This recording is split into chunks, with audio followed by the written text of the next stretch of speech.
नमस्कार दोस्तों, आज मैं आपको सुनाऊंगा ईश्वर देता है एक हिंदी कहानी। आइए शुरू करते हैं। बहुत समय पहले की बात है। एक शहर में एक दयालु राजा रहता था। उसके यहाँ रोज़ दो भिखारी भीख मांगने आया करते थे। उनमें एक भिखारी जवान था और एक भिखारी बूढ़ा था। राजा उनको रोज़ रोटी और पैसा दिया करता था। भीख लेने के बाद बूढ़ा भिखारी कहता था, ईश्वर देता है। जवान भिखारी कहता था, हमारे महाराज की देन है। एक दिन राजा ने उन्हें आम दिनों से ज़्यादा धन दिया। छोटे भिखारी ने कहा, हमारे महाराज की देन है। बूढ़े भिखारी ने कहा, ईश्वर की देन है। यह सुनकर राजा को बहुत गुस्सा आया। उसने सोचा, इनका भरण पोषण तो मैं करता हूँ और यह भिखारी कहता है कि ईश्वर की देन है।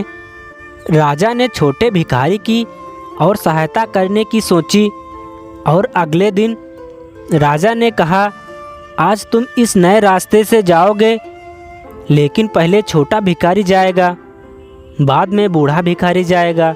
यह कहते हुए राजा ने नए रास्ते में एक सोने से भरी थैली रखवा दी ताकि छोटे भिखारी को मिल सके।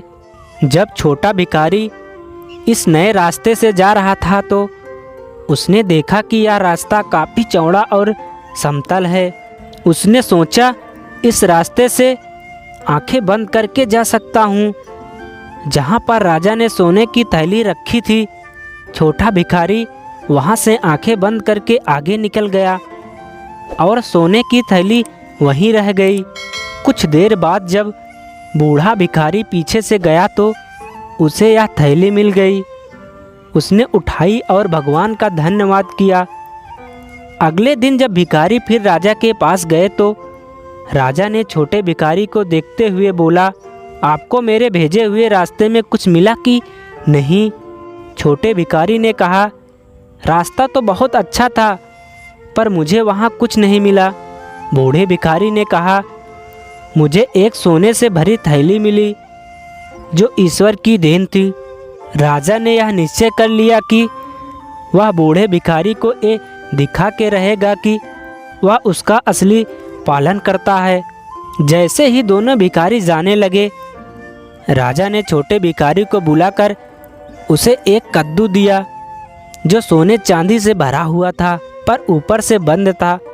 भिखारी यह नहीं जानता था कि यह कद्दू सोने चांदी से भरा है। रास्ते में एक दुकान पे उसने यह कद्दू बेच दिया।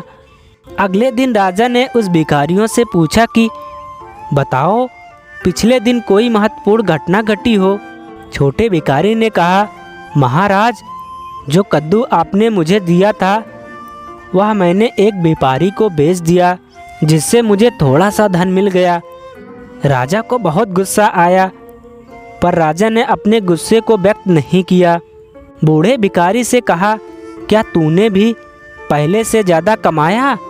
बूढ़े भिखारी ने कहा, निश्चय ही कमाया है। जैसे ही मैं जा रहा था, एक व्यापारी ने मुझे एक कद्दू दिया। जब घर जाकर मैंने कद्दू को चीरा तो उसमें से सोने चांदी के सिक्के निकले। उसने कहा, ईश्वर देता है। इसीलिए कहते हैं कि ईश्वर की मर्जी के बगैर कुछ भी नहीं होता है। तो दोस्तों, आज की कहानी आपको अच्छी लगी हो तो मेरे चैनल को सब्सक्राइब और वीडियो को लाइक, कमेंट, शेयर ज़रूर करिएगा। धन्यवाद।